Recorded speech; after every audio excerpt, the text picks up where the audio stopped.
on that good. Hello, everyone. Welcome to today's event. My name is Krina Viju-Milušević, and I'm the current director of the Institute of European, Russian, and Eurasian Studies at Carleton University.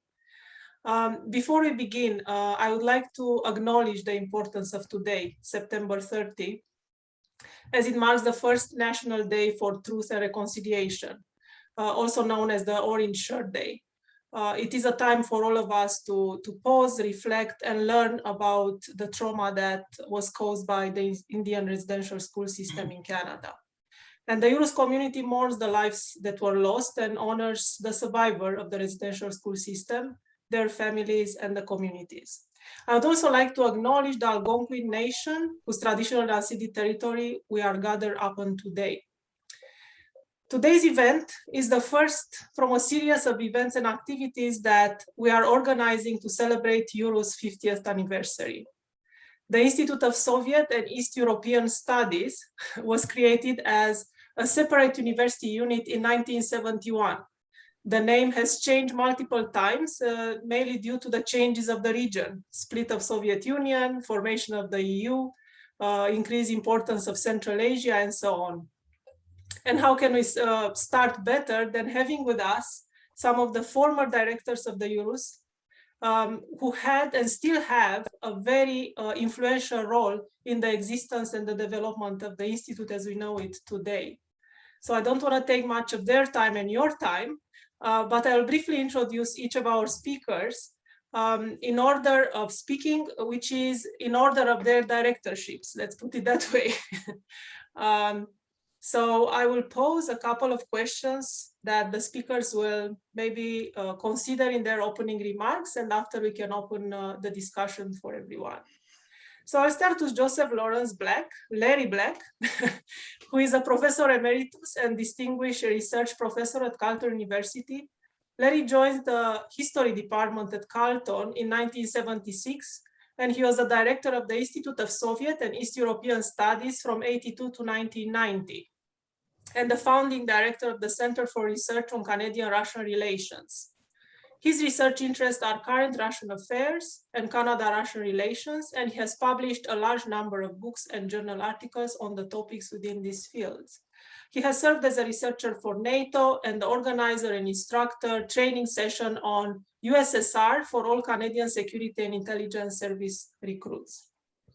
Next will be Piotr Dukevich, a professor of political science and the director of the Center for Governance and Public Policy at Carleton University.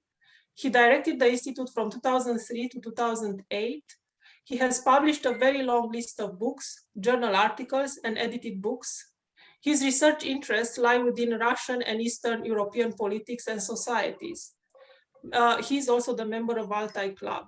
I'm sorry, I should have mentioned before Piotr John de Bardeleben, if it is to follow a chronological order, who is a chancellor professor in the Institute of European, Russian, and Eurasian Studies. She joined the Carleton University in 1991, whereupon she became the Institute acting director from 1991 to 1992, then director from 1992 to 1995, 1997 to 2003, 2006, 2007, and in 2009. She currently serves as Associate Director of the Institute, as well as Undergrad Supervisor. She is also co-director of Carleton Center for European Studies, as well as the coordinator of the Jean Monnet Network on EU-Canada Relations. Her current research, supported by a Shirk-Inside grant, relates to EU-Russian relations and the EU-Eastern policy after the Ukraine crisis. She also conducts research on Russian regional elections. Next will be Andrea Chandler, is a professor in the Department of Political Science at Carleton University. She directed the Institute from 2008 to 2009. She teaches courses in comparative politics, Russian post-communist politics, democracy, gender, and identity. Her current research focuses on Canada's foreign relation with East European countries during the Cold War era. Andrea is the author of many books and journal articles. Jeff Sahadeo graduated as the first MA from the Institute with a degree in Central East European and Russian area studies.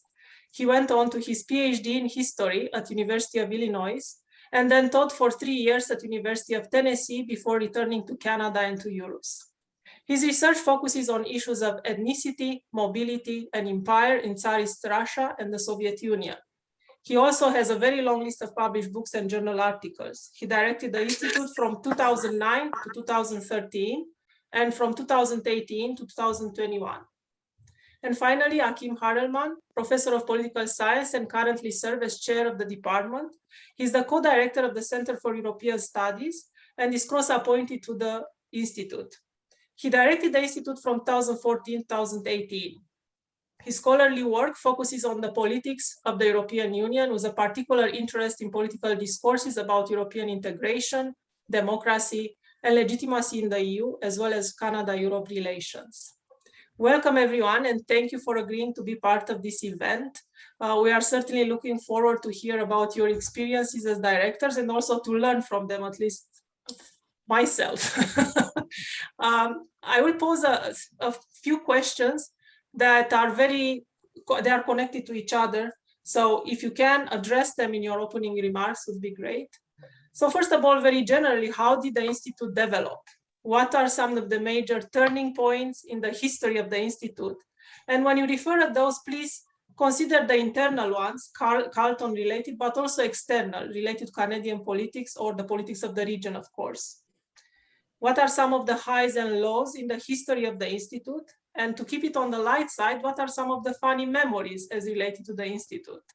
And finally, what do you think are what were some of the opportunities and challenges that you faced during the time period that you're a director? So you can address one of them or all of them, whatever you feel it applies to your situation. And having said that, Larry, we will be starting with you. Well, I hate to start anything. I usually finish things, not always to the best for everybody. And I'm certainly not going to remember anything that's funny that I'd want to record on TV, because some of the funny things I remember are about some of the other people in this group, and they wouldn't want to be remembered about it.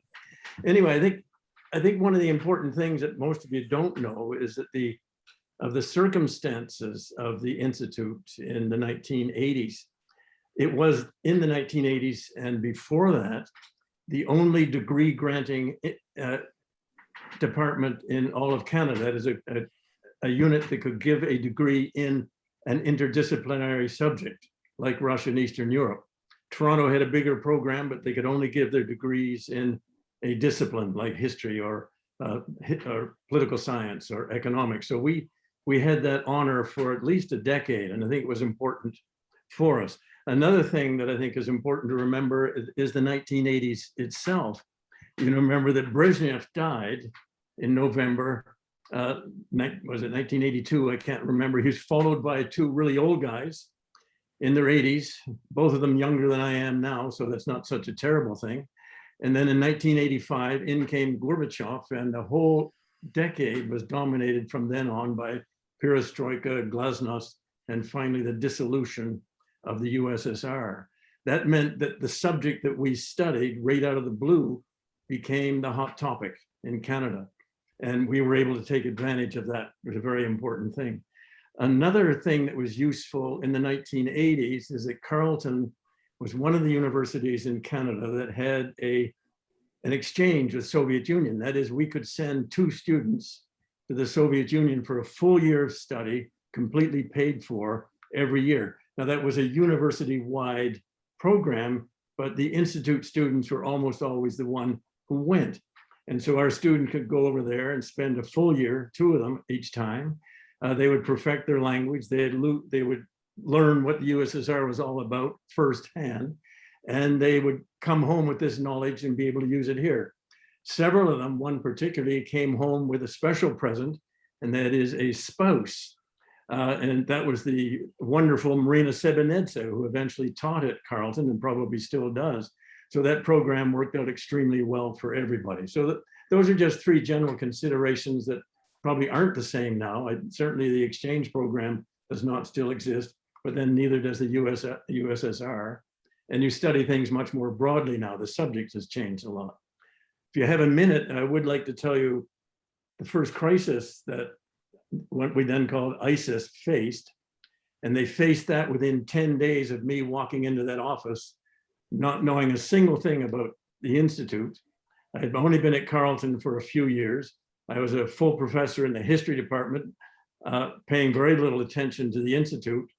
And Carl Macmillan decided to step down. He was my predecessor and a very, very important person in the Institute. He stepped down, and a group banded together, intrigued, and asked me if I would be the director. I said no, because I was on sabbatical. So then they said, well, if Carl will agree to stay on another half term, you can start in January 1982. And not paying much attention, I thought I'd said no. All of a sudden, I discovered that I was the director in January 1982. I walked in there, and 2 days after I got behind that desk, still boxes packed around, I got a message from the Dean of Social Science. And the Deans of Social Science from that time on, I always referred to as the Deans of SS, which was something you can think about all on your own. This message said to me that since the enrollment at ICES is minuscule, and that was his exact terms, I don't remember actually who the dean was, we are considering absorbing the Institute into the School of International Affairs. Well, my immediate reaction was good, I can go back to the history department. Then I thought that's not a good thing, so I called up Carl. Carl came over, I showed him this, he said the first swear word I'd ever heard him say, and probably none since. And we stomped over to the dean's office together, and with paper. I had a briefcase, nothing in it, but it looked very important. We stomped over there, and Carl did all the talking, bless his heart, and the dean gave us a 1-year respite, which was good. And then we decided what to do, and we decided the only thing we could do was to raise the enrollment, do some recruiting. Now, fortunately, I had a very competent departmental administrator, Donna Harper. You remember her, I'm sure most of you. She had been Carl's administrator. And the one unfortunate thing that Carl did was to persuade Donna to take an assertive course. And if you recall, she certainly was assertive. And so that was important, however, because she sort of kept the Institute swinging along while I went out and conducted a recruiting campaign. We went out and spoke in secondary schools. We organized mini courses for good secondary school students. We went out to Arnprior and persuaded them to agree to an exchange with a Russian town. And I took 2 graduate students with me, Janet Heyer and Alice Coffeyberg. And they together, they're both very smart, very well-spoken. They persuaded Arnprior, can you believe it, to twin with a Soviet city. And then we put op-eds in newspapers. I just wrote a few things down. We did TV. I've got more Canada AM cups than I can possibly use if you want some. We had contacts in the media that kept asking. I'm lucky, I came from the Maritimes. So people I knew well before I came to Carleton included Mike Duffy, Puffy Duffy, we used to call him, who had his own TV program, and Peter Truman, who I grew up with in Sackville, New Brunswick. They invited me on their show. I invited them out for a drink afterwards. They knew that was coming. So it meant that the profile of the Institute was greatly expanded locally and perhaps all around Southern Ontario. We also then started putting together a publication that some of you know something about. It hasn't existed since 2007, called then the USSR Documents Annual. And this created a documentary narrative of the USSR for each year.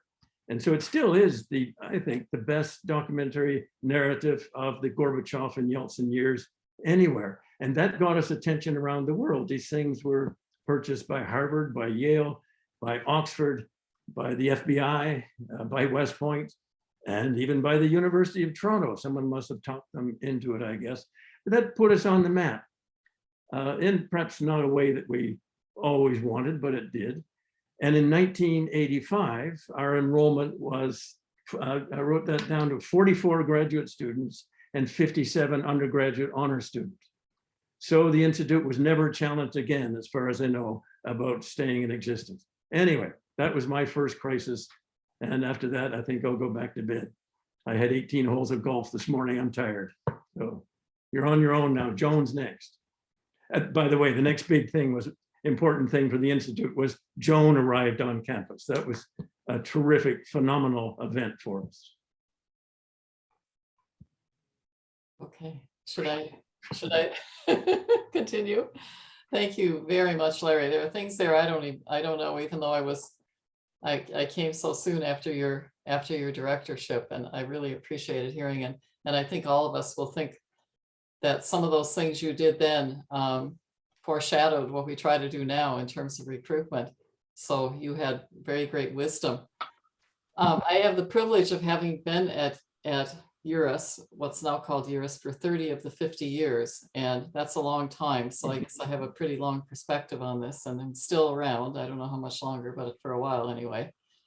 And I just want to say hello to any former students who are out there. It's really great to see you at this event, as well as all of my colleagues.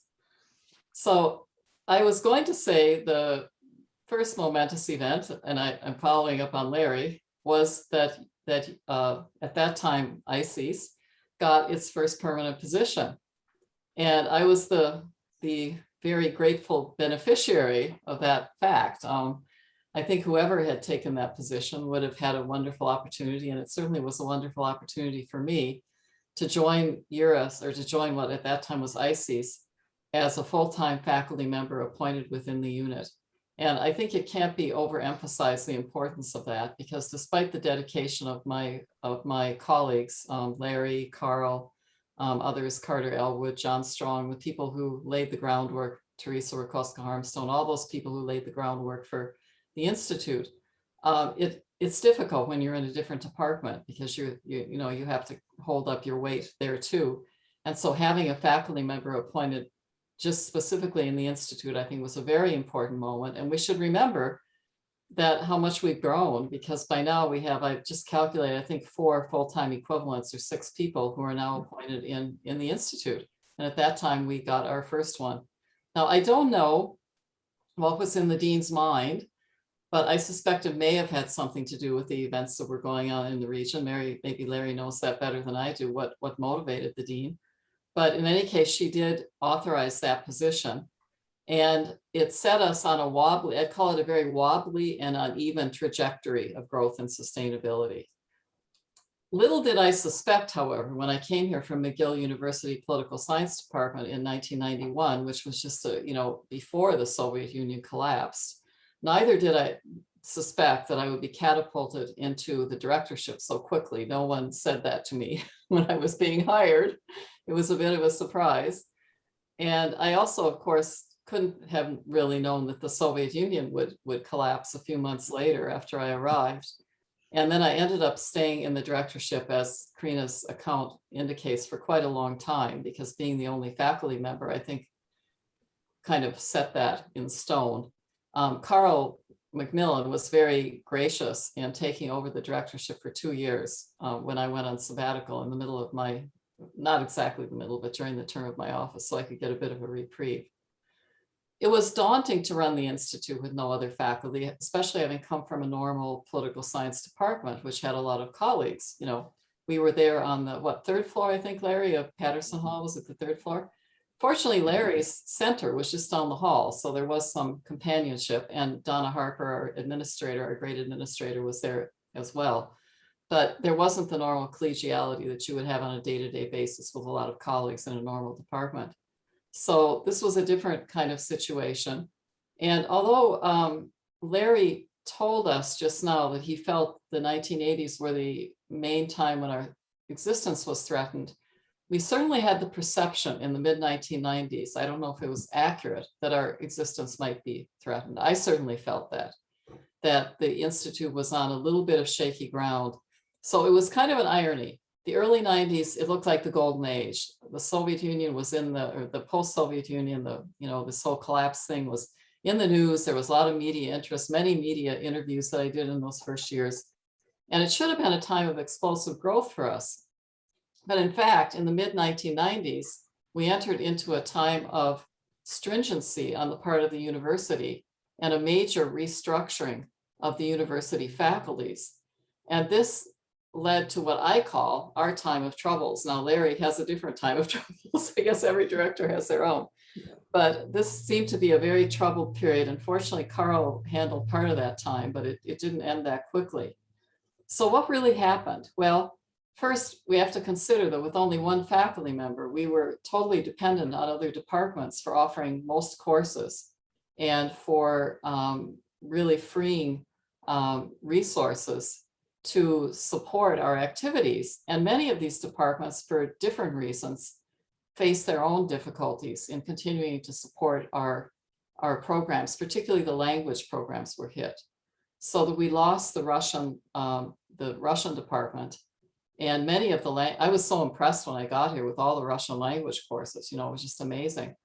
But very soon they came under attack and the number of courses was cut back and the department was eventually consolidated into SLAUS, the School of Linguistic and Applied Language Studies. So this has been a constant, I think, enduring struggle with which probably other directors will mention as we go along, the maintaining the Russian language programs. And only with Marina Sobanadze's help have we been able to really keep things going. But it has been a constant story. And then we had the other problem, which was that we had, I think, 3 historians, right? Or 3, or were there even 3 Russian historians? Larry? Yeah, Larry being one of them. And they all retired in various time periods over the course of my directorship. And we had great difficulty persuading the history department to rehire in that field. And that problem was only really resolved with the support of our later dean when Jeff Sahadeo came on board, but he was actually appointed only half in EURUS and half in the political science department, which seems a little bit strange, but I think he's adapted very well there and he may want to speak to that, I don't know. But we did eventually get a historian back. And we also, Carl Macmillan retired, so we lost our economist. And to this day, I don't think that Carl has been replaced, although in the economics department, but later on, Krina Vijusevic joined us and filled that gap. So it was a very great time of difficulty because of university stringency. And we furthermore lost our administrator and we were administratively joined to NIPSIA. Now that wasn't as bad as what Larry had faced in the 1980s. There was never at that point an explicit idea that we would lose our academic independence, but we did lose our administrative support. And that I think was difficult for both units. So the tide had changed from the very early 1990s. And really this continued, the struggle to sort of work our way back up until the end of my directorship. And so I just want to mention a couple of things that happened that we had to confront to try to deal with this situation. And one, you know, it's kind of funny, but it's important, was our name. And so I just ask you to kind of project yourselves back to 1991 and imagine that you want to keep the same geographic scope of your program, which would include, you know, countries like Poland, Czechoslovakia at that time, Hungary, the Balkans, the West Balkans, plus all the Soviet successor states, the Baltics, as well as Central Asia, Transcaucasia, et cetera. And obviously, Institute of Soviet and East European Studies was no longer going to float. We couldn't use that name. So what do you rename the institute? If you think about it for a minute, at first blush, you might say, well, Institute of East European and Russian Studies. And then you begin to think a little bit harder and you think, the Poles and the Czechs and the Slovaks are not going to like that. They don't consider themselves East Europeans. They consider themselves Central Europeans. And maybe even the West Balkans aren't going to like it so well, you know, the former Yugoslav areas. And then Russia, well, you know, what about Central Asia? What about Transcaucasia? They aren't Europe and they aren't really Russia. So we went around and around and around and around on this and came up with this rather tortured name of Institute of Central East European and Russian Area Studies, abbreviated as CERUS. I'm glad I got it right, because when I was kind of, you know, going through this in a practice session earlier, I fumbled the name and I thought, well, that kind of shows the problem. And you could see the eyes rolling of people from other units when they were forced to kind of try to come up with what our name was. But we did have that name. And some people have a degree in that, which I guess is Jeff Sahadeo is one of them. And fortunately for us, it didn't last too long. And so the next big move we had to make was to think about sustaining ourselves, because actually our enrollment dipped again in the 1990s. And I remember one year when we, I think, only had 5 incoming MA students. It was funny. I think one year we had all females and the next year all males, and I could never figure that out, but I thought it was just a statistical anomaly, but it did happen.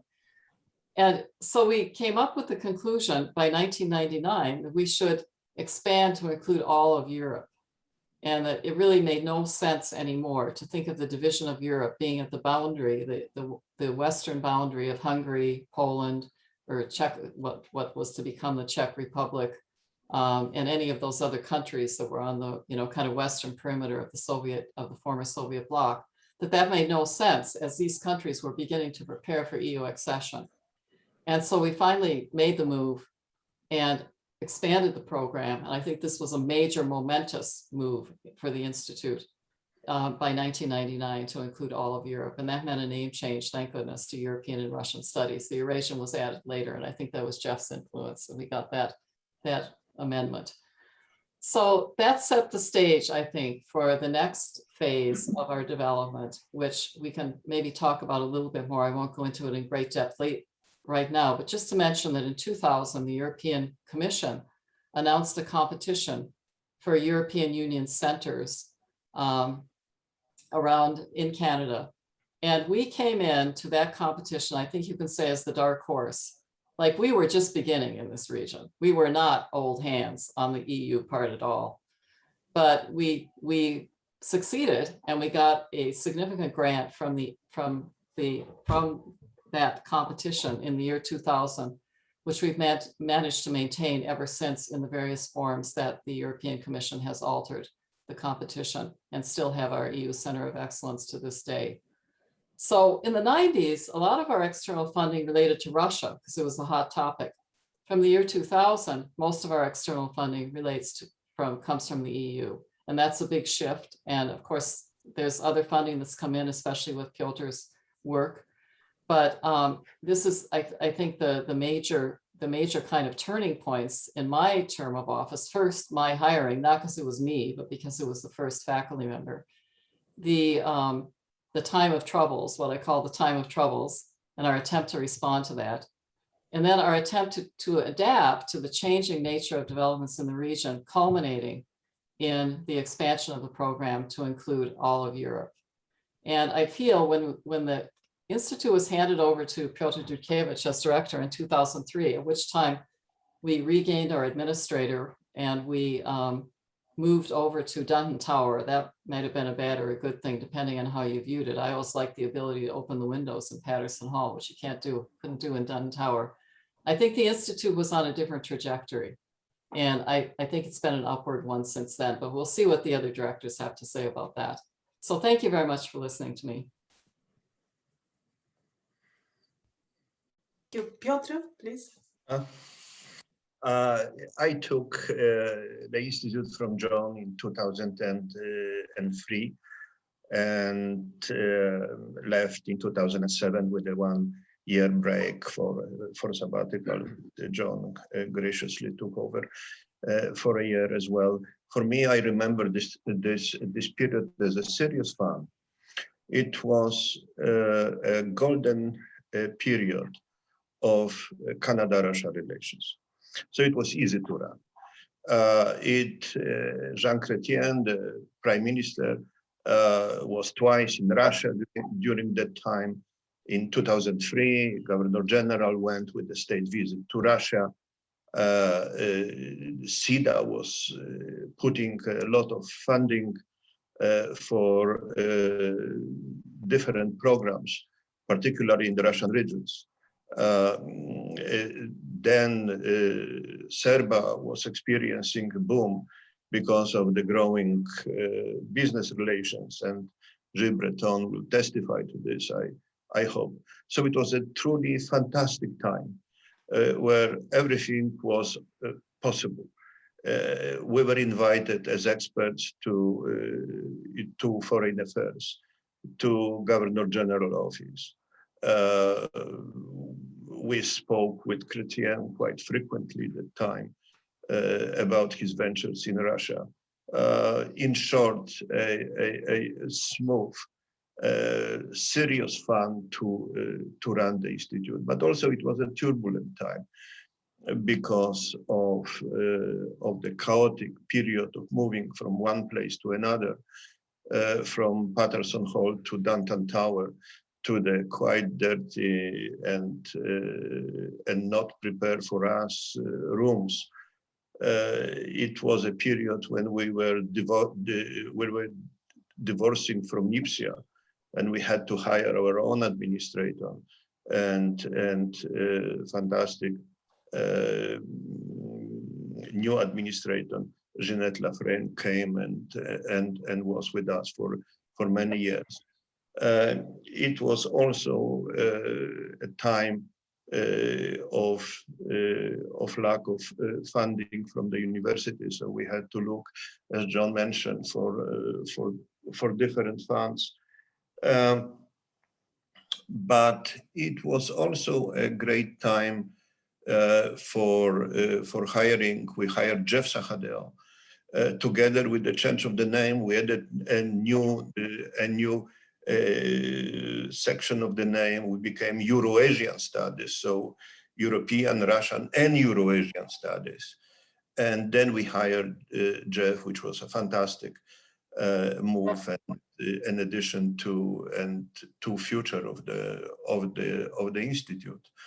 So this chaos plus the different kind of opportunities which we're trying to explore to our advantage was probably the marks of my period in the institute. But I remember one funny thing, that I was frightened by the unions at Carleton University because we moved from Patterson Hall to Downtown Tower, and I realized that both bathrooms, male and female, were in a terrible shape. So I asked my wife Eva and my son Jan, and one Friday we bought paint and equipment, and we started to paint the Eva female bathroom, and I with my son with male bathroom. And Brenda Sutherland came from Nipsia and said, "What you are doing?" I said, we are painting bathrooms, because no one was doing this for us, because I was waiting for 2 months for the people to come. And she said, "You are violating the crucial rule of Carleton University, because this is a unionized job." And I said, well, so I was reprimanded later on. And after 4 months, we repainted the bathroom properly with the union workers. But it was the threat which I remember, and never ever broke this rule. And then in 2007, I was leaving and almost pushed, twist her hands, Andrea Chandler, to become a director of the institute. So Andrea, floor is yours, I believe.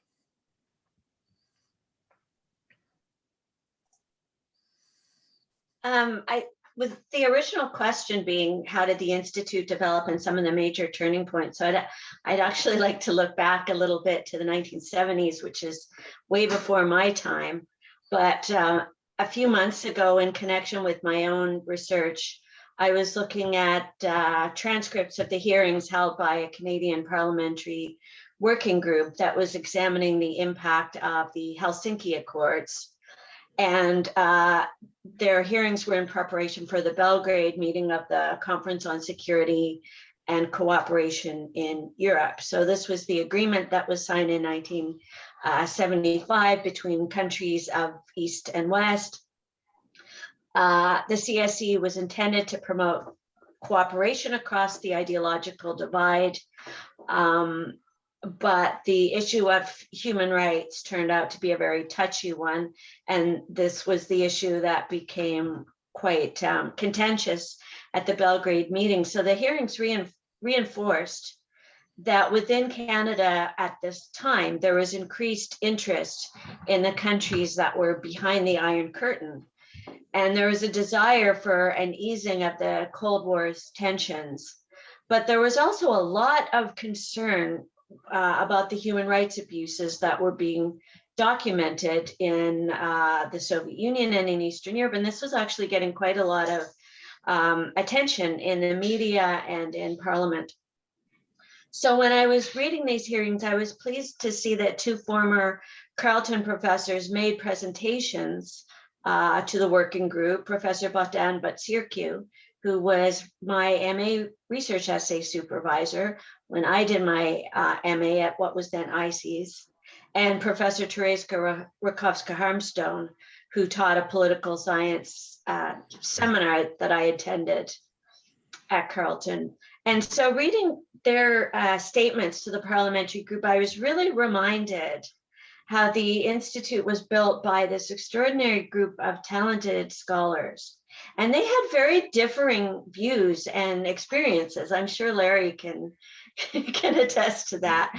Very different, opinions and backgrounds, but came together around the idea of encouraging interdisciplinary dialogue and inquiry about this part of the world. It was because of Professor Batsirkiu that I became so interested in human rights on his encouragement. And Professors Batsirkiu, Rakowska-Harmstone, Macmillan, Black, and others were just extremely dedicated to education and to scholarship. For me personally, when I was a graduate student at the Institute, I found many friends, and a defining experience for me was that a group of us were very interested in feminism and gender in the Soviet Union, and we actually met regularly to discuss academic work on gender and women's issues and the rights of women. And we also, as we became friends, we discussed our own experiences as young women making our way in academia. And later, as a PhD student at Columbia, I met other students who were interested in gender and politics. And I think it's in part because of these formative experiences that the third book that I published is on gender and social policy in Russia, and I teach some courses related to gender.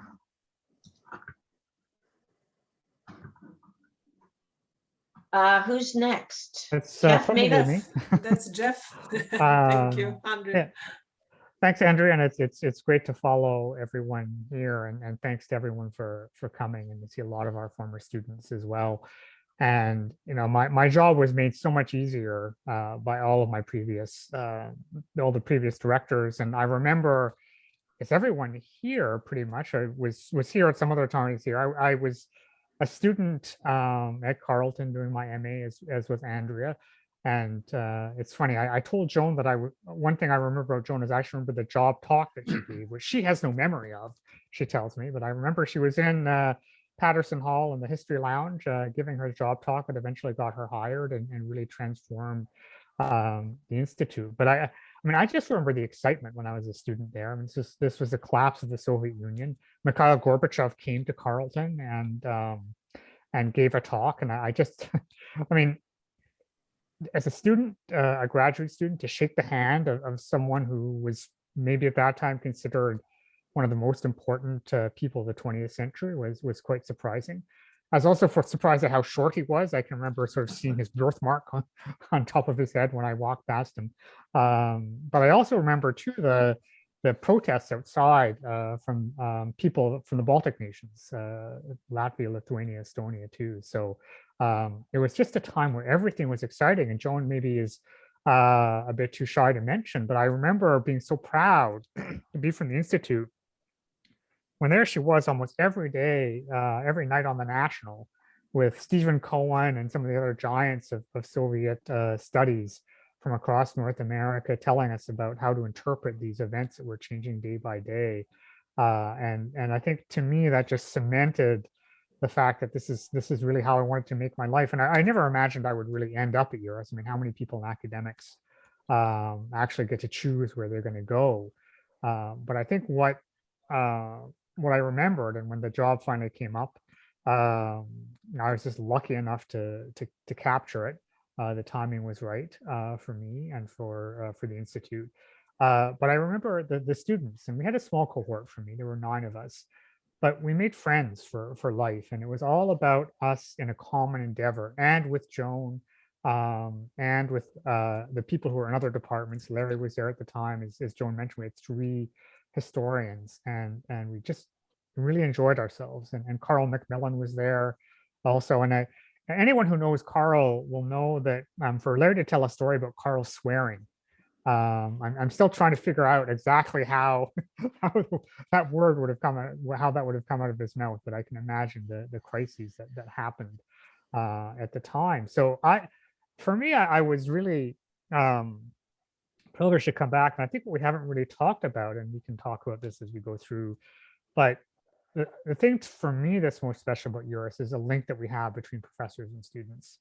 And I really think all of us as a group, and it's really wonderful to have all of our directors here today. And I hope you can, I mean, those of you who are students will remember it, and those of you who maybe were connected in a different way have heard of it. But the fact that we always had hallways, but that shared offices between students and professors, one next to the other, and hiring students, talking to students, and just enjoying ourselves fully in terms of learning from each other. And then I took it as my own task when I became director to feed students as much as possible. So as many chances as I could to offer potlucks, or to offer free pizza or donuts or something like that. But then they got spoiled and told me that Timbits and pizza weren't good enough, and they should have like better food. So I don't really know what that says about students today versus students in my generation. Happy for whatever we got, but we can think about that. But I want to sort of tip my hat to my predecessors in different ways. And I remember Piotr, who was director when I came, who was such a mentor to me. And it was funny for me when I came. I sort of think about how I've changed when I was director. Piotr would take me to all these events that he talked about, and he would sit there hanging around with Jean Chrétien, or the ambassador to Russia, and I would sit there hanging around with all the first secretaries. The second secretaries were about my age, and we kind of huddle together in a little pile, just like graduate students huddle together after talks. So it doesn't really change. I guess until you get old enough, when people of your age group become directors and of global affairs or things like that. And I think that was a moment when Piotr just sort of showed me, introduced me around, showed me how to work in official circles, because it's not automatic to try and understand how to get your message across at global affairs, for example. And we talked about policy, and I can remember the first year after we were at EURUS, Sergei Lavrov came, and we came to that event at Global Affairs. I don't know, Joan was there and Piotr was there, and after the event, we were all ushered in to talk to, I think, 5 or 6 deputy ministers. I mean, these are the big guns, right? All the top bureaucrats of any organization, any ministry that had anything to do with Russia. And they told us that we had 90 seconds to speak to them. And that was our rule, was to say something of significance in 90 seconds, and then they would ask questions. And I'm still wake up with nightmares and thinking what I actually said in those 90 seconds. I can't even remember. But we had this ability, and I think that's the other thing that we've done as director, and again, to link students and faculty together and make a mark in Ottawa. And so many of the students whose names I see now, alumni, are making that mark in national defense and global affairs. And so this way that for us as directors, and again, it's been an iterative process, and it got easier and easier as we went along, because of the battles that Larry fought with Carl, the battles that Joan fought, and Piotr. I mean, Piotr fought the first half of the battle to get us into the new building in Witchcraft Hall. I had to fight the second half. I think, Piotr's sort of funny stories about unions, but my sort of most challenging story was dealing with buildings and grounds, to get a door put in so we wouldn't have to hear music from the lobby, from the atrium of the Witchcraft Hall, for example. It took me months and months and sleepless nights. And, so these kinds of things you just spend your time on. But it's all worth it when you sort of really think about the stories that you have when students get back to you after a year or two and say, oh, I got this great job, or I've moved to Russia, and I started a family. because we are a family, I think. And I think all of the directors have really emphasized that. And I think that the people who are here today, I hope some of the students and others will remember that too, because that's what I remember about my time at EURUS as a student and what I've tried to build when I was director.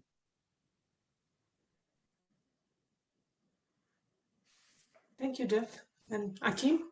Okay, well, I can then continue, and I think I'm the, well, yeah, Karina, maybe you want to say something as well, but I'm the last ex-director here. I became director in 2014, stayed until 2018 when my predecessor, Jeff Sahadeo, took over again. So I was kind of an interim figure in the history of the Institute, I would say, in a very quiet time institutionally for the Institute, I would say, because all of the groundwork for the success of the Institute had really been laid by Piotr and Andrea and Joan and Jeff.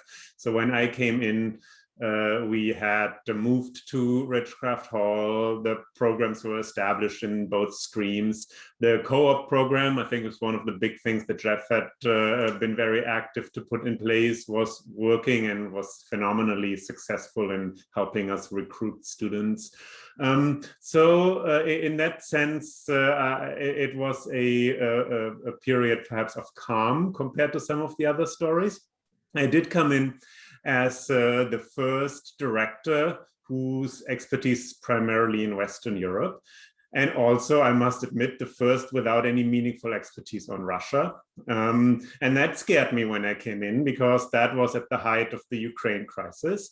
And there had just a few months before I came in been an event where it had also been quite clear that not all of the EURUS faculty members were necessarily seeing eye to eye and had necessarily the same opinion on how to respond to this crisis. So I was very concerned that it could tear the Institute apart and could provide a big challenge, which it did not in the end, not in the least.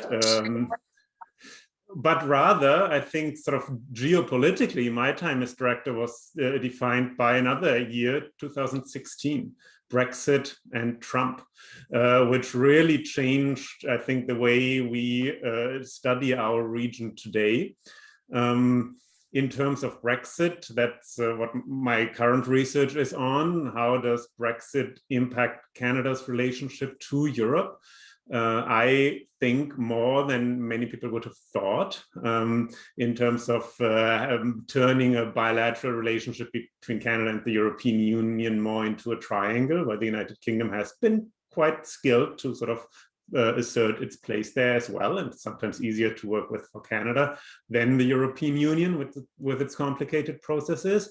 And I don't speak with the same authority about relations with Russia, but one very interesting thing of this year, 2016, in my observation, and maybe those of you who study Russia can speak to that further, is this strange shift where previously it used to be a progressive position to be interested in having relatively good relations with Russia, and the conservatives were hawkish. But now it increasingly became the case that the right, especially the far right, became pro-Russia, and the progressives became very anti-Russian. And I think that's a very interesting development, and I'm sure it has been studied in scholarship, but it's certainly an effect of this year, 2016. So I would put 2016 at the center, at least in sort of geopolitical terms, of the period of my directorship. And also, of course, it was right at the middle of my term in office. Institutionally, as I said, fairly quiet time in which I was able to consolidate, I think, a lot of the things that Jeff and the people before him had put in place. We were not threatened. And then at the very end of my directorship, a wonderful gift fell into my lap, and that was the gift, the first proposals of the gift of the Macmillan Chair, which then obviously Jeff, when he had become director again, worked very hard to make a reality. But it was in my last few months in office that this idea that Carl Macmillan might donate some money to establish the Macmillan Chair was first proposed, and I tried to seize it very actively and was able with the Dean also to negotiate, I think, a fairly good sort of package which helped EURUS in all kinds of ways, not only by having the Macmillan Chair now, obviously Paul Good, who we are very, very happy to have, but it also allowed to increase the percentage of James Castile's appointment to EURUS, because the university needed to offer some matching, if you will, to Carl Macmillan to show that this gift was appreciated. So I think that I didn't do very much to that, other than just maybe noticing that now I should act, and the Dean was very receptive, and Jeff did a lot of work to then iron out these first agreements and make them a reality.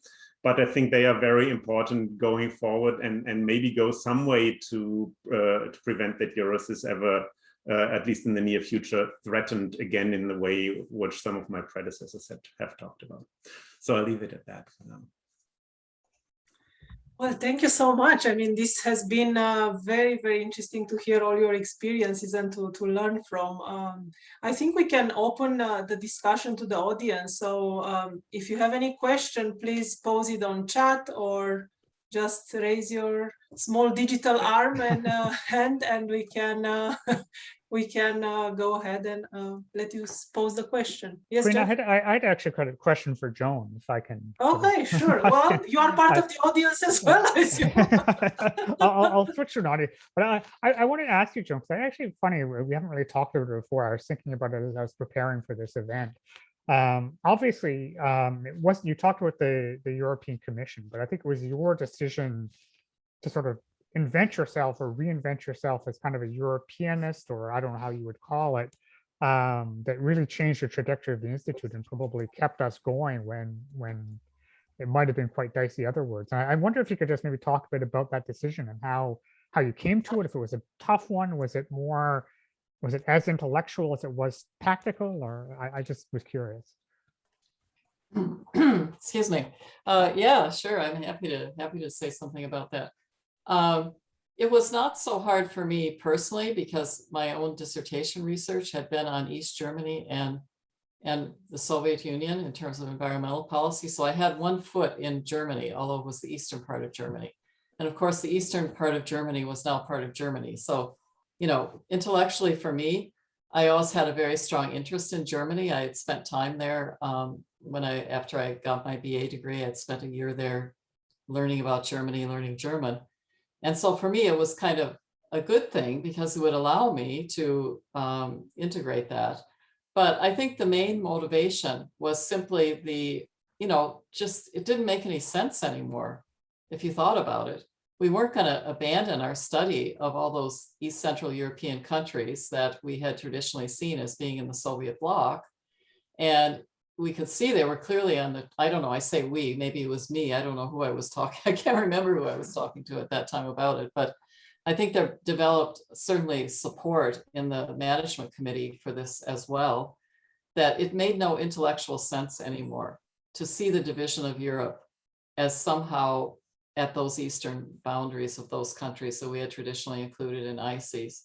And the writing was on the wall. They were going to become EU member states. If we were going to continue to study them, we would either have a very truncated view of the region by just studying that part of the EU that was new and leaving the rest of it out, or we'd have to really readapt.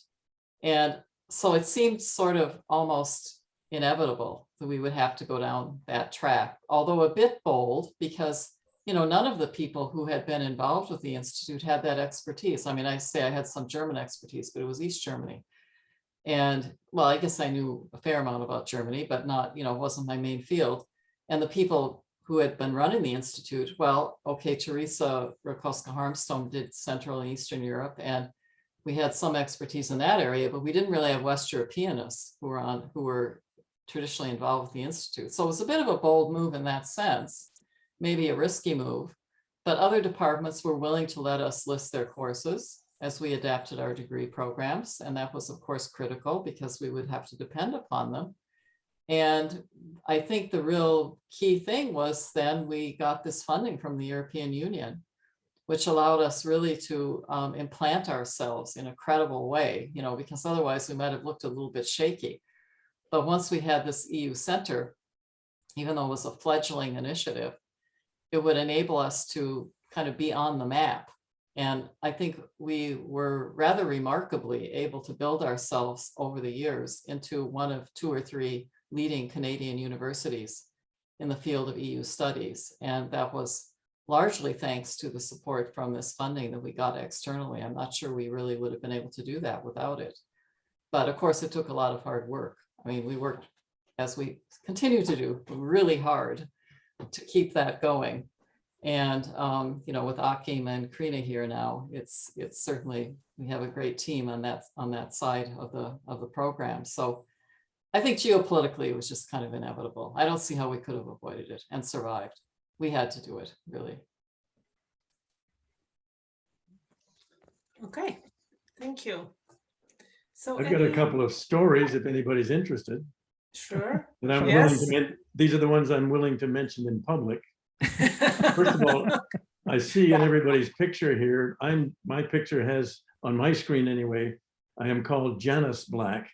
I'm not Janice, that's my wife. I am Larry. Just want to be sure that everybody knows that.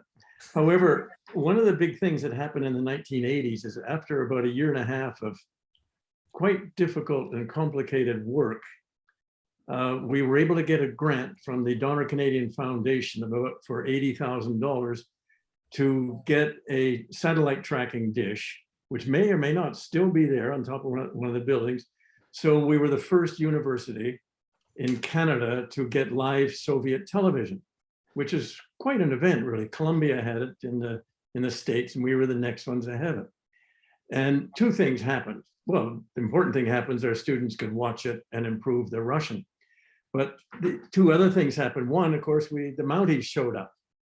And 3 Mounties came and sat in my office, closed the door. I thought, oh my gosh, they're going to arrest half our students, several of whom deserved it, but I wasn't going to tell them unless they brought it up first. And they wanted to know about this TV. And they wanted us to know what our students are going to watch and what we're going to do with it and who we were going to allow to see, who we were going to allow to see it. And I said, oh, I explained to them what it was.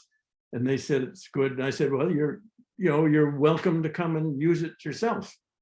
And one of them said very quietly, looking at the others, we have one of our own. So they were looking at the Soviets too. They didn't want anyone to know it. And the other thing about that TV, 2 other things. One is that I was really impressed. The students are coming in really early, 6:30 in the morning. They were going in there, several of them, and watching these programs. And I thought this was terrific. No way in the world I was going to go in there at 6:30 in the morning till one day I decided that I would, just to see what was going on. Well, I went in there and there were 5 or 6 of the guys. I hope you weren't one of them, Jeff. I can't remember. What they were watching was a women's aerobics program. And all they were learning was 1, 2, 3, 4 in Russian, but it was mostly for them an observation technique. So I changed the channel and made a few brief enemies. The other thing is that we didn't have a TV room that they could watch it in. We had 3 or 4 TV monitors. So Piotr spent his time cleaning toilets. I brought 3 students in and we banged a hole in the wall between we had opposite the director's office in Patterson Hall was a room we used for a small boardroom and a library. There just was no room in there for a TV set. So we commandeered a student's office beside it, banged a hole in the wall, 4 of us, framed in a beautiful door and put the TVs in that room. So we had a great room in which to watch television. The problem was we hadn't asked anybody. And after about a year, the grounds or whatever, the people came around and they were checking off all the offices and things. And I could hear one of the hole saying, what's that door doing there? Nobody, we didn't plan for this. And I got in the same trouble that Piotr did with the union, but they couldn't undo it. I said, we can bring them in and we can break it up if you want, but they wouldn't do it. So we got our TV room. And then we got into another problem. We discovered that one of the students, I don't know how he did it. Yeah, I'm getting old. I don't know how he did it. I don't know anything about electrical works, but he hooked up a television set in his own office and wired it into the satellite dish somehow, and was watching videos and things on his own TV set and stealing all his energy from one of our TV monitors. We did put a stop to that. Anyway, that was an exciting event. If you run out of things to say, I have a few more I could tell you about our public. Go ahead. Thank you so much. So maybe other past directors would like to share some stories, or I just wanted to tag on to Larry, some of Larry's memories, because you mentioned this sort of period in the 1980s when you had Brezhnev and then Andropov and Chernenko. And I think when I decided I wanted to become was then a Soviet specialist, was when Konstantin Chernenko, who was sort of the last of this group, died. There's a time when I grew up in Vancouver, and it just had a new tabloid newspaper that was looking for fancy headlines. The headline that day was "Head Red Dead," and I thought, this is maybe something interesting. Maybe I can come up with pithy headlines like that and make a living for myself. But I wish I had the technical know-how to have a door, to actually build a door like you had, Larry, because that was, again, months of my life. And the only time anyone has ever lied to, well, that I know, lied to me at Carleton was the head of buildings and grounds who came into my office and said it's physically impossible to put a door in the space that we had. And I was just about to try and figure out what to do when the associate dean of faculty of public affairs, Chris Brown, came in, who was a bit of an engineer himself, and told the guy how to do it. And the guy's like, "Oh yeah, we can do that." I mean, clearly he was very angry. And I think Piotr will remember this, that we were supposed to be in that building in Richcraft Hall. And then they sort of kicked us out because they wanted to make money from that space by renting it out. And so they sort of put it into like classroom sizes. Then I don't know, Piotr, if you were the one who fought to get us back in. I think you and I together did it. And they had to hammer down, take all the walls down, because the doors and walls are the theme of this this event, and put in offices and things like that. It cost them over $1 million to do it. I don't know whose decision this all was, but they hated us from that time on. Like, they just hated us, the buildings and grounds people, and we couldn't get anything done. But we got into Richcraft, and I think that was an accomplishment of all of us, even if NIPSIA refused to let us share their reading room anymore, which is that was the one battle I lost. But I did steal a NIPSIA student's lunch, who tried to sneak into our reading room, our own study room, put his lunch there, and move his furniture around and set up his own workspace and bring his NIPSIA buddies in. So I got to steal his lunch and bring it into my office and put a little note there, and that was the end of him. So I got my revenge, and I was quite happy with that.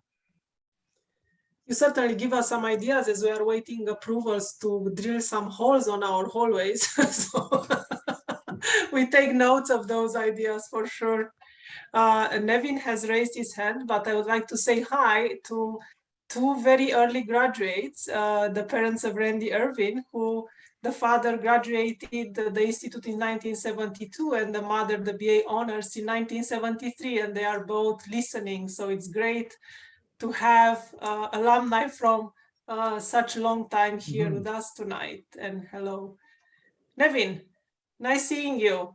Good to see everyone. Wonderful to see the professors from EURUS who both got me into EURUS, and then the ones who helped get me out of there, as my master's took quite a long time. I really appreciate the comments made in terms of the size of EURUS, and the real strength is the personality of the staff. And I remember I had just recently returned from spending a year ESL teaching in Prague, and I emailed Carleton and Professor de Bardeleben, and I emailed a political science department of a large university in Montreal looking for information. And Professor de Bardeleben got back to me right away, offered a phone call, told me all about the department, and just the personal touch was incredible. I am still waiting to hear back from McGill. So Carleton really just was a night and day difference. Quick question to the directors. I was one of the last generations of students there who remembered where I was in November '89. And when I was growing up, the Cold War was such a prevalent part of life. My undergrad was in Tudor and Stuart history, so it was history from a long time ago. As the Cold War shifts from kind of recent past to more and more distant past, how have you found that in teaching? And how I really appreciate the comments in terms of how the department has changed. I remember being at a Slavic Studies conference in Toronto, and a prof from the States said, I'm never going to study EU issues, so therefore I'm shifting from Polish focus to Bulgarian focus to kind of keep looking in the near abroad there. But in terms of the Cold War and how that has shifted, and as students will always be younger, how have you changed in terms of that kind of remembrance of it?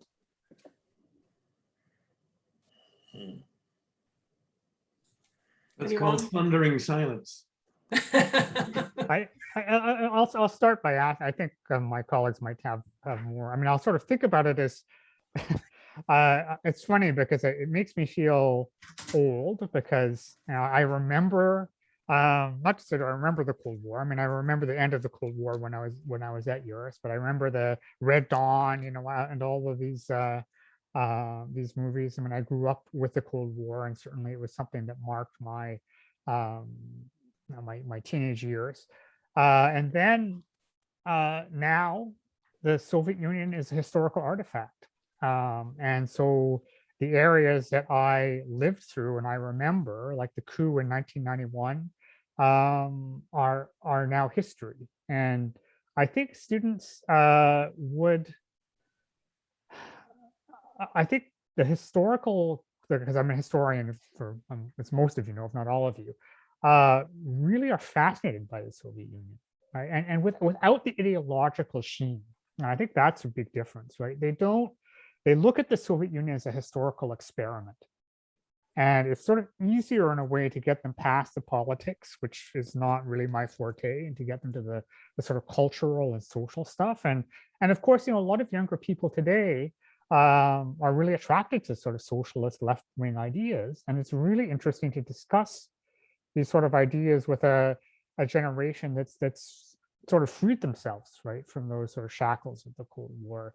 And it's really refreshing to be able to teach that, because I remember when the transition was made, and I was teaching these courses, say like 10 years ago, I'd always hoped there was like a more advanced student in my class who remembered the Cold War, who could kind of second my stories about them. But now it's different. It's studied in a different way, I think, but really interesting in the same sense. So it has changed for sure. But the students, I think, really still love the Soviet Union. I think it's a fun thing for them to study. John, yes? If I could pipe in, I'm a political scientist by training.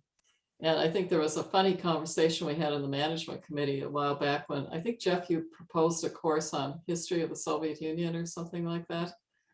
And we were thinking about I was thinking in my mind, oh, that would be something I could teach. And then I had to remind myself I wasn't a historian. I was a political scientist. But of course, back when I was starting my career, I was teaching Soviet politics as a contemporary politics topic. And it's interesting from the viewpoint of interdisciplinarity to think of how something that was political science has now become history. And I think that's one of the great virtues of being in an interdisciplinary unit, that you can see those kinds of barriers breaking down. But in practice, what it means is always having to remind ourselves when we're teaching that these students have not experienced these things firsthand. I mean, leave alone the Cold War, forget that. I mean, even go back to like 2001 or anything that happened at that time period. And that these are far distant past. And I often kind of do the math and think, okay, if I go back that many years in my lifetime, what would be the equivalent, historical experience for me? And it's really kind of shocking, honestly, for someone my age to think, okay, when I was 20, like what would have been history to me? And that's what is history to them now. But the downside of it is, and I realize this, you know, when I'm sometimes writing on that period, is that you have to abbreviate it so much. And when I did my first textbook on Soviet politics in, you know, I guess the late 80s, it was a long description of a lot of things. And then as you go forward, everything gets condensed briefer and briefer and briefer from that historical period. And you lose so much of the texture of it and so much of the depth when you're trying to include it in a larger kind of survey course. Now, if it's a dedicated course on that time period, of course, it doesn't matter. But it's kind of problematic, because I always feel very sad that the students don't get into those intriguing aspects of what was involved in the Soviet experience in most courses, certainly not courses that I teach, maybe the history courses they do.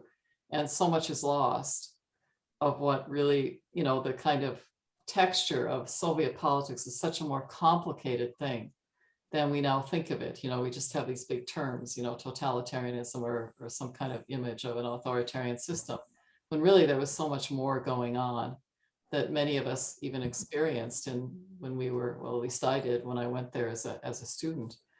So it is a challenge to try to bring it, to help students realize that when you have to deal with it in a very abbreviated form, and to try to bring it to life. And here videos are very helpful. I mean, just showing students the collapse of the Berlin Wall, you know, to me, it's like so ordinary. I saw it in real life. But for a student who's never thought about it too much, they kind of look and say, oh, you know, that's what happened. And it brings it kind of to life in a way that you really have to try to do if it's going to become more than just a historical image.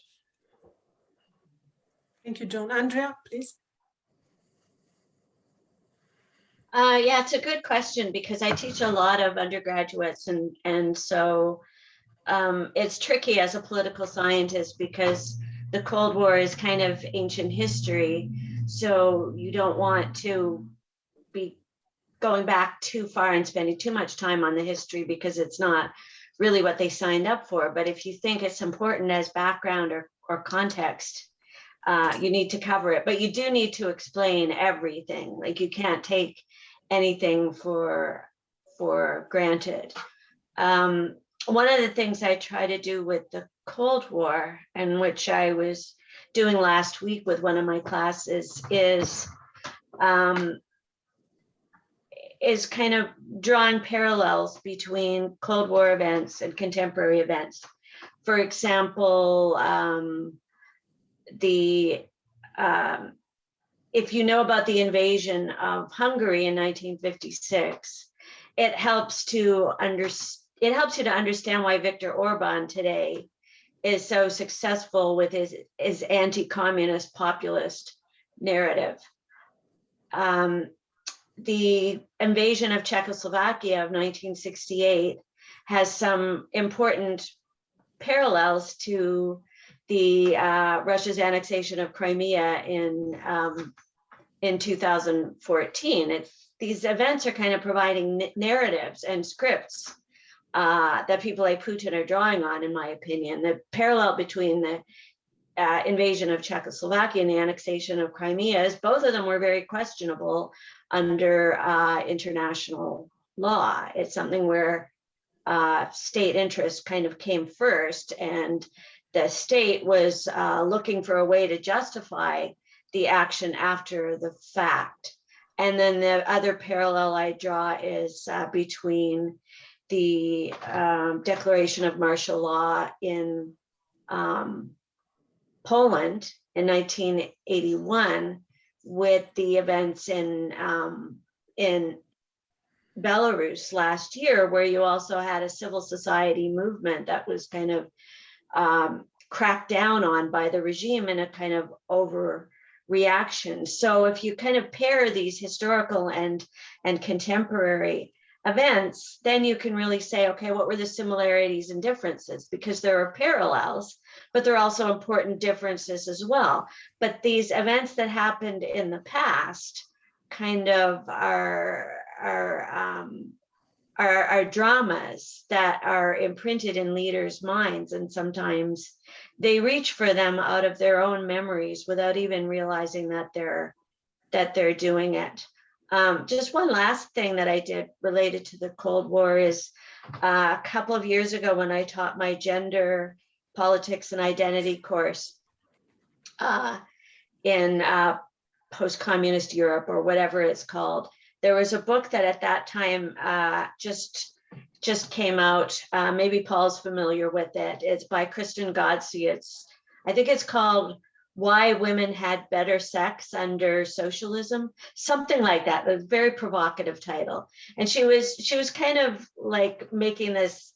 She's sort of making a devil's advocate argument and taking it a little far, but trying to argue that socialism had aspects that might have been enabled some social groups to benefit or provided some social welfare services that were better than today.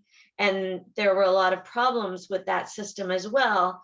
But can we use this to start a conversation about whether there should be more socially oriented policies in the United States? And the students loved it. Like, it was a very interesting book. It's short, but it was really well received. And they went on to look at other readings that were kind of a little more complicated and so forth. So sometimes students can really be drawn into historical understanding when it's made really relevant to their lives. And that's one of the reasons why I like teaching that course, because when you're talking about gender and identity to fourth year students, just when they're preparing to go about their own independent lives, there's a lot of food for thought that they can relate to. Thank you, Andrea. John, nice seeing you. Please go ahead. Dr. Viju, hi, how are you? Congratulations on your appointment as director. I saw you as a natural leader when I was a student, a EURUS MA student years ago. So we shall see. We shall see. Usually, Joanne, when someone becomes director, we usually say condolences. Yeah. Hi, Dr. Saadeo. I'm really happy to see you. And by the way, Dr. Saadeo and Dr. Viju, they were my supervisor and co-supervisor when I did my MRP. Yeah. We do remember, yes.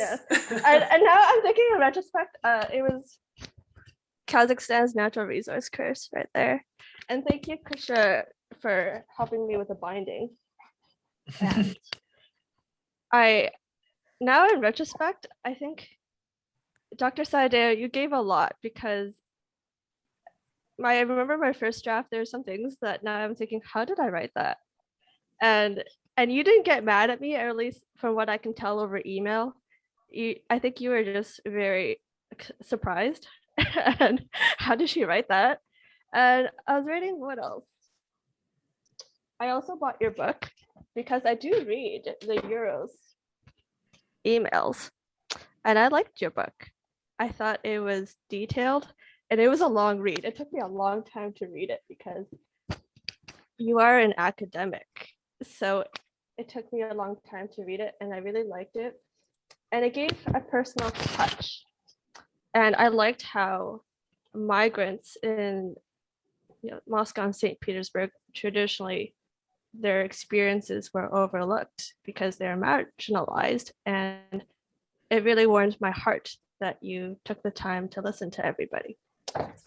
And thank you for, post EURUS, for being my reference for work. And I've been able to have some success post EURUS. So thank you for that. And let's see, Dr. Viju, thank you for being a good teacher. I was interested in your Economies in Transition course. And I still remember when you talked about when you were doing your PhD, I think at the University of Saskatchewan, and you shared your stories, and I like that. And I think the third one, nice seeing you, John. Yeah. I Hello from jump, Vancouver. Yeah. I just wanted to jump in there because Joanne mentioned the book, and it had its genesis in a EURUS. Well, then if it was ICES or CRS then, but then the trip to Moscow, we took to the Pushkin Institute in 1992 to learn Russian, which we always I guess that was sort of a tradition for ICES students. And I remember thinking the one thing I thought I would learn to do is to finally like vodka, because I thought, okay, I really, vodka was the one drink I just couldn't stomach. But I thought, surely if I go to Russia, maybe I'll drink the vodka there, and that'll make me a lover, because I figured I had to love vodka if I was going to study Russia. But then it turned out I got to Russia. It was 1992, which is really challenging time to be there in terms of the economic situation. People were selling food, selling possessions on the streets. But what I found out is they exported all the vodka that was good. And the stuff that they had there, I don't think I ever drank it, but it smelled like aftershave.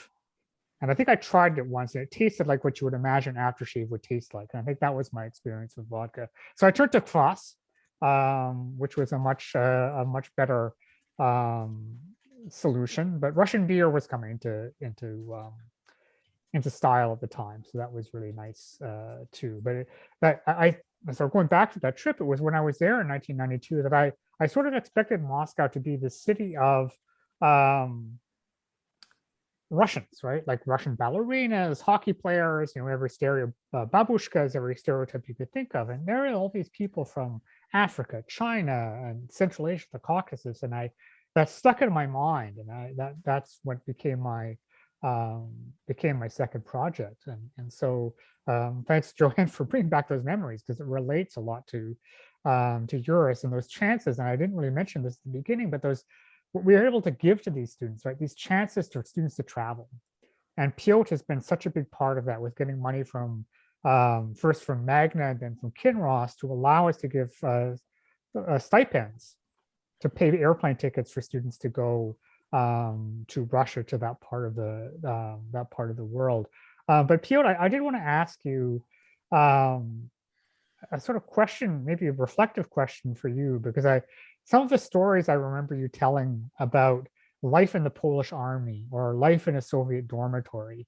And when you sort of compare that now to going to Valdai Club, to all the sort of ways that you've made this transition to different systems, but just if you have some thoughts about these, when you go back and think about those times in the Polish army and the Soviet dormitory, sort of how that plays in your mind, because we talked about the Cold War. I mean, you lived it on a different side, and how you remember that now, and how you think of your transition, and how it inspired you maybe to become the academic that you are, who really does give a personal touch in their work, right? Not just from your own perspective as an insider, but just from the way you write and the way you teach students. So I want to hear a bit more from you on that. Jeff, you ask a very personal question in short, because this is a rather long story.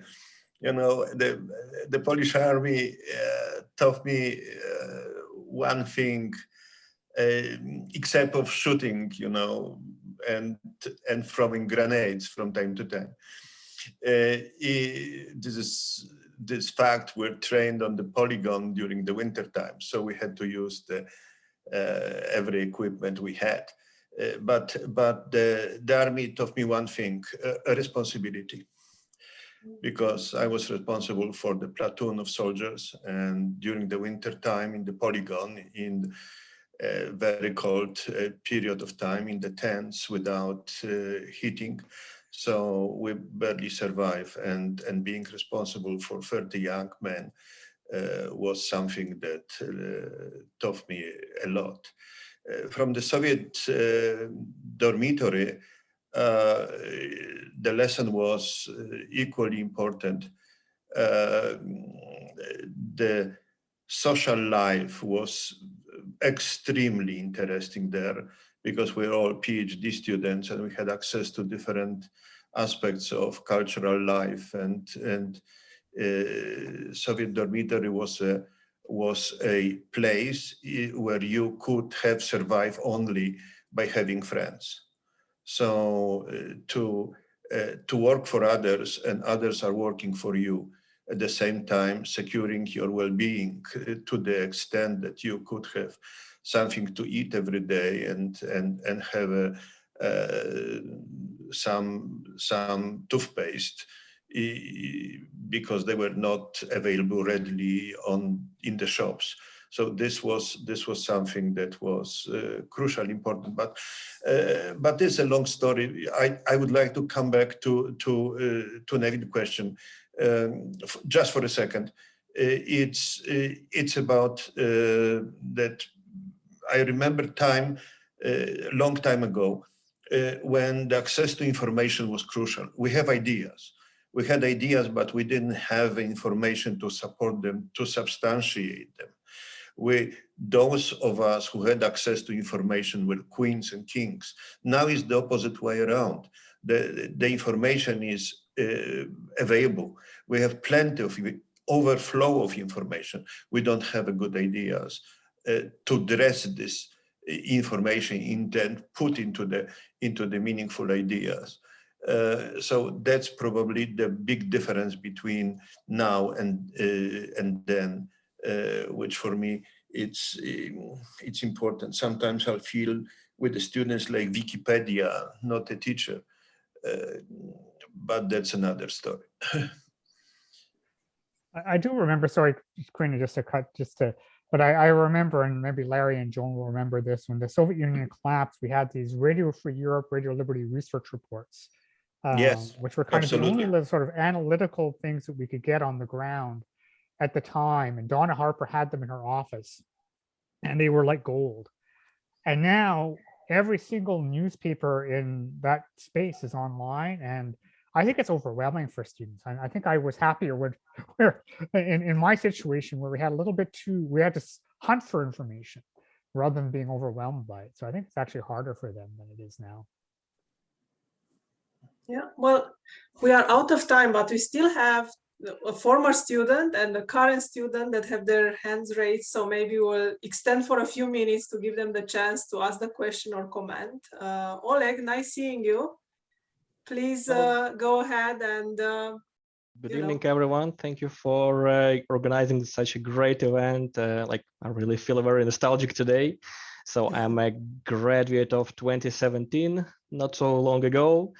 Anyway, so I wanted to start from sharing like a brief memory I have. So it was 2014. I was constantly looking for academic programs in Canada, US, UK.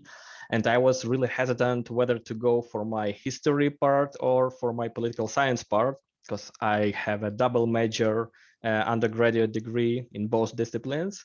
And I was in the middle of filing the application for the political science department at Carleton.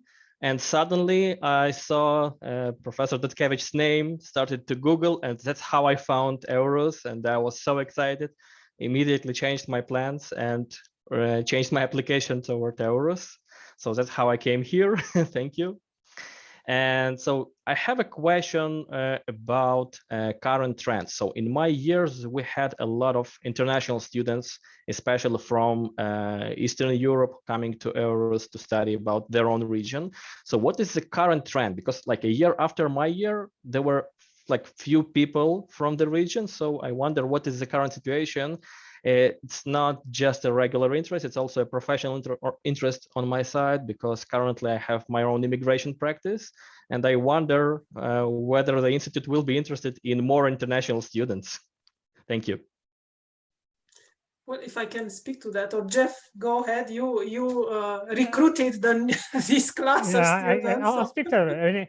I would say over the last few years, we've had not only an increase in, well, I wouldn't say it's, we always have had a lot of good international applicants, far more than we can offer money to. And the university is very stingy about its offering a financial aid to international students. So we can offer 2 scholarships a year, which are generally, sometimes we can maybe 3, but they're not substantial. They're definitely can't cover all the expenses and not even close. But we have to have an increase in numbers of students who have come to EURUS without funding, international students, and paid international fees. And it's sort of hard for me to tell why, whether it's a strategic move that I mean, it's a little bit of a backdoor into Canada, right? If you can get a graduate degree. But obviously these students are highly qualified. So it's not that they've just, and they don't randomly choose EURUS. But I do think that we have managed to cultivate, thanks to my predecessors and all of us, a really global reputation, which I think has been great. So I think this year, we have 5 or 6 international students. That's a very significant number. Thank you. And Emmett is a first-year MA Yes. student. Fresh off the boat, newly arrived. I'm born nearly a decade after the collapse of the Soviet Union, just to date everyone else. I guess the question I wanted to ask was if anyone had any supervised any very memorable or very unique or very interesting MRPs or theses out there. Given that Professor Viju and the rest of them are currently putting my ear through the ringer with 5001 and starting to get us to think about that. That's a tough question. All MRPs were interesting. What about potentially the most the most unique, or if there are any very, very interesting topics out there? John, Piotr, I don't know, Jeff, Akim, Andrea, and Larry. Anyone remembers a memorable, very unique topic? Yeah, I mean, I think they're all very unique, but I think the one that was, I supervised one on skiing in Slovenia. So skiing is a national symbol of Slovenia. And I think if Scott is still here, Scott did this wonderful essay, for a research essay or thesis, but it compared the invasions of the Caucasus and Central Asia. And it was fantastic because Scott is a military guy and he could give us these insights from a soldier's perspective on how these invasions worked. And it's just, I remember the defense. I think James, I think you were there. We talked as historians, he talked as a military guy, and we were just able to piece together this. And I think, one of the things that was a bit sad is we used to have defenses mandatory for all research essays or theses, but it logistically got very hard. But I think that was the favorite part for me, was regardless of the process, you got together at the end and you just talked about your work. And no matter what the topic was, you would find something really fascinating. Corinne, I think you remember Catherine Malezi is one of our students who did oral histories of border towns in Kyrgyzstan and Tajikistan, and we have these wonderful conversations about it. But yeah, I could go on forever. As for me, I think that every MRP is very, very unique, as every student is unique, and it needs a very specific approach. But I remember most one of our students. She was writing about the role of NGOs in the human rights preservation in some part of Eastern Europe, and she was fantastic student and very intelligent person. The problem was that she didn't like to finish her MRP. And it took me 8 years to convince her to finalize it, including calling her husband and her parents to Slovenia. And I thought this was my most desperate attempt for the students to finalize her work. And she's great. She's now in the UNDP director of the Human Rights Program. I've heard, Pio, that you threatening to call parents is now a tactic that you resort to more than once. Yes, now by every standard, I can be, punished heavily by the university administration. I will never repeat it, frankly. Emma, this is not an example that should be followed, taking 8 years to finish MRP. It's unique in its own way. But it was fantastic. Yes, because faster than Nevin. Directors, she passed through 3 directors, and every director was asking me the same question. Tell me whether or not she will definitely finish during my directorship. I It couldn't sounds answer like you're this giving me a challenge to see if I can beat 8 years. Yeah. I could mention just one of some 40 theses I supervised. We had a student go over and do his thesis on Soviet hockey, which is a subject all Canadians should be interested in. And we funded him through the Center for Research in Canadian-Russian Relations. And he got over there and he emailed me from time to time to say he's found this and he's found that. One of the most interesting things that he did discover was that the development of Soviet hockey was based almost entirely on Canadian hockey and Canadian scientific view of hockey, which Canadians never bothered to listen. They found that the Soviets studied everything published by what was then called the Sports College in Toronto. But in the middle of his research, he sent me a long email and said, I have found some information that was supposed to be classified on a guy named Guzenko. I think he was a spy of some kind. And of course, Igor Guzenko, many of you will recall, was the first big spy, first big defector. And he defected to Canada in 1946. And really was, because he was here, was the founder of our counter-espionage program, or the reason for it. And this student found some stuff over there that we were later able to use, some of which were ripped away from him by an archivist over there, but he was able to get quite a bit of it out. Anyway, there's also these byproducts of theses, which sometimes are very, very useful. So there. Yeah, one of my favorite stories, and it wasn't there's a research for the thesis. I had a student who got arrested once doing his research, but it was mainly because he was found maybe having drunk a little bit too much, or 2 or 3 in the morning with a few of his buddies, and with the Moscow police were trying to shake him down. I guess the shift changed. The shift changed around 6 or 8 o'clock in the morning or something, and the day guys came on, and they took the people out of the drunk tank, and he was one of them. They sort of asked him some questions, and you know, they seemed pretty sympathetic to him because he didn't seem to be much of a threat. He was a student, young, so he couldn't really be shaken down for much. And so they were kind of, I guess, maybe predisposed to let him go. But they asked him what he was doing. He said, "I'm a historian. I'm studying history." And he said, so when was Peter the Great Tsar of Russia? And then asked questions about Russian history. And once he was able to answer them, they let him go. And that was his experience of being in a drunk tank in Russia. So that's a story out of it anyways. Well, thank you very much. I think we are over our time, but if any final thoughts from our guests, please go ahead. No. Then I would like to say just thank you to all my colleagues and directors and all those people that for almost 30 years I was working with. You were all fantastic and are fantastic, and I hope that we'll work forever together. Second that. Yeah.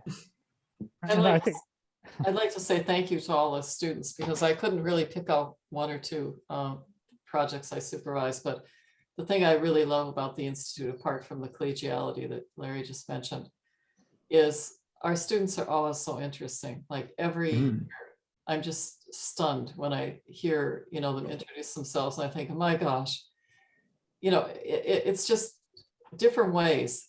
Some of our students are just intellectually very interesting in the way they approach things. Others have had interesting experiences already that they've taken on and bring to bear.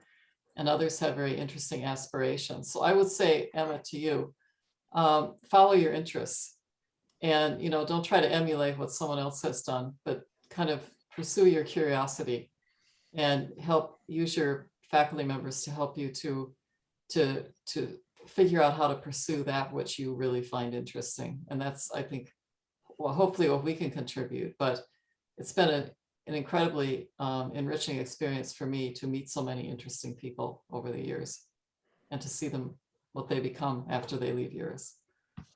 I think that's really well said, Joan. I don't know if I could add to that, but I think being able to help students find what they love and help them become good at it and skilled and moving them on to the next stage of their lives is great. But I think one thing that really made me sort of think very nostalgically and just thoughtfully over time was when I listened to the stories, especially from yourself, Joan, and from Larry, about getting, and then from Piotr, about getting the Institute past all these crises points. And there's always issues when we're a smaller program. We always have to watch ourselves. But to see the number, and of course, again, as a student myself, right, this Institute changed me, changed my life in so many different ways. And I really do think that that's the case for so many of our students. And it's really thanks to you for keeping this going, to Larry, to Carl. And I hope Carl will watch this on our YouTube channel at some point, and to those who aren't with us anymore, to Teresa, to Carter, John Strong, and others. And yeah, so just to end with that. Okay.